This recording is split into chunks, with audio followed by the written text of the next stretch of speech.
And then as I was walking, I got like PTSD flashes of old dude dicks, who hang around the gym and just flashing their fucking junk all over the place.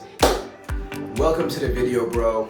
How are you? Today I want to talk to you about crushing it, especially when it gets tough to do. So today I was out on my workout, and before I left, I was like, it looks like it's gonna rain hard. But then I was like, you know what? I'll be fine, it's all good. Just go out and do the workout, no big deal. So I'm out here doing my thing, walking, jogging, running, just generally, crushing it. And I see a bunch of other people on the trail as well. They're doing the same thing. They're enjoying their time, having a good Sunday, walking, jogging, being healthy, living life. The way the trail is, it starts with a long straight stretch and then there's a huge decline. And then you get to the forest or whatever is down there. I think it actually used to be a forest because Canada's actually pretty good at preserving its trees and all. We actually have these things called tree protection zones where they board up a bunch of trees so you won't damage them, essentially. Now, those boards are made of wood.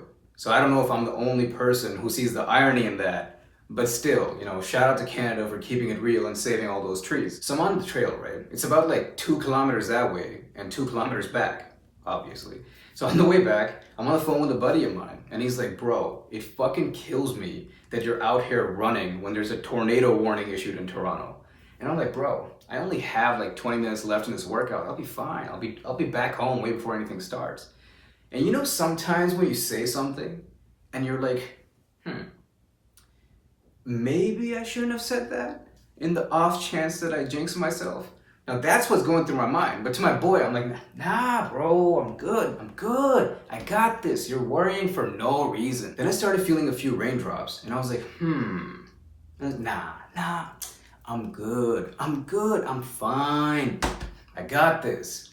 Then I hit that huge decline that I was telling you about earlier, except that, well, when you're down there, it's a huge incline. And man, I've been going on that incline every single day and it still sucks.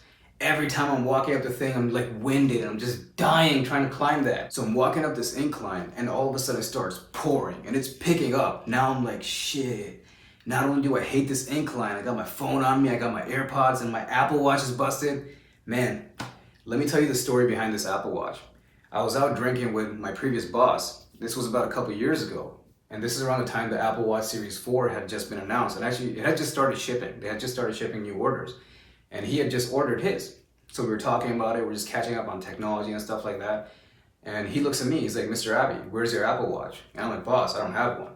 So he takes his watch, takes it off, resets it, and hands it to me. He's like, here you go. It's yours now.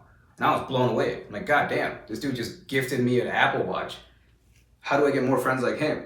So anyways, fast forward about a year or so. I'm at the gym, right? This is obviously in the good old days, the pre-corona days. So I'm at the gym and I'm doing my beard, I'm shaving. Or rather, I had just finished shaving. So any man who loves his beard, he knows that shaving is an almost meditative activity. It's almost like a meditative state. If you start shaving, you take your time with it. You carefully shape it. You clean it up, you trim it till it's absolutely perfect. And that's exactly what I had just done. So I just finished shaving, I'm at the gym, and I'm like, man, I'm looking good, I'm feeling good about my beard, time to hit the showers. So I'm about to hit the shower, and I'm like, wait a minute, I forgot to grab my underwear. And I was like, well, I'm like the only one at the gym right now. I'll just free ball it. And then as I was walking, I got like PTSD flashes of old dude dicks, who hang around the gym and just flashing their fucking junk all over the place. And I was like, man, you know what? Just out of principle and moral self-righteousness, I will not join their crowd. I will be me. I'm taking a stance against freeballing as a man in the gym. I personally do not believe that a man should be flashing his dick to a group of strangers. Take it as you will. Maybe you enjoy flashing your junk. That's just not for me. So there I am. I'm like, all right, you know what? I'm taking a moral stance with this one. So I'm walking back to the locker. I go to the locker and I swing that motherfucker open. And I'm like, aha, there you are. It's my underwear that I was talking to. Aha, there you are. I see it at the top shelf, my black underwear. It's one of my favorite ones, by the way. So I grab it, I see it, and I yank it. And out of the corner of my eye, I'm like, yo, what was that? And I'm like,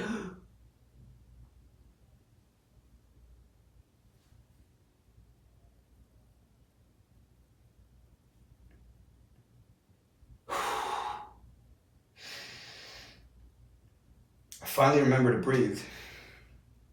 And it occurs to me that on top of my black underwear was my black watch that I couldn't see on the top shelf. And when I yanked the fucking thing, my watch flew out of the locker and is now on the floor lying face down. So just like this, I looked at it for a little while and I was like, well, I guess I should pick it up. I don't know what else to do. So I pick it up, turn it around, and I'm like, oh man, the screen is cracked. And I was so cheesed. Without skipping a beat, I'm like, I just can't deal with this right now. Like I choose to be happy about my beard. So I take the watch, I put it in the goddamn locker, and I just go for a shower. So that's the story about how I busted my $1,000 Apple Watch for underwear. What is my life? So anyways, this morning I'm wearing my watch and it starts pouring heavily. And luckily I brought a plastic bag with me so I could protect my watch. So I take out my watch, put it away, and then now it's just torrentially downpouring. Jesus, I'm drenched, my socks, my shoes, my underwear, fucking everything, completely soaked. I tell my boy, dude, I gotta hang up. I put my AirPods away and I just run to like a shelter. I run to take shelter in a nearby store. So I was chilling their door, looking at my AirPods. I'm like getting PTSD flashbacks on my watch at the gym. I'm like, oh my God, I don't want to lose my AirPods either. So I just like put them there on like, I think it was like tomato cans or something, like tomato paste cans. My AirPods are just there. I'm like swinging them around, trying to dry them. And after about like 5-10 minutes, like basically the rain subsided and everything stopped. And I had about 10 minutes left on my workout. So I was like, well, I'll just go and finish my workout. That's when I noticed that all the people who were doing their morning run or jog or whatever, everyone left during the heavy rain, including me. But when the rain stopped, nobody came back except for me. And I thought about that. I was like, that's interesting. Why would you not finish your workout? I guess this is what they mean when they say, when the going gets tough, the tough get going. In either case, I crushed my workout and it became so much more satisfying to do once I completed it after the rain. See, it's easy to do things when the circumstances are convenient. For example, this morning, when the weather was great, everyone was out there. But when things get tough, now that's a different ballgame. I want to leave you with one thought. When the going gets tough, what are you going to do? Day 8, 75. We out here, we getting it. The weather's looking like it's gonna rain, but we gonna do this anyways. Just a few minutes ago, it started raining like a motherfucker. And it rained so hard, I don't know if you can tell, but I'm like completely drenched. Fucking shoes are wet as shit, socks are gone. Had to like stash away my watch and shit. The point I'm trying to make is when the crazy fucking rain started, I kept going. I was like, no, I got this. But then it was raining so fucking hard. I had to stop my workout at 35 minutes, take a break till the rain chilled out, in like a fucking store or something. Rain's done, I'm back. 10 minutes and I'm gonna finish this fucking workout. Day 8, bro.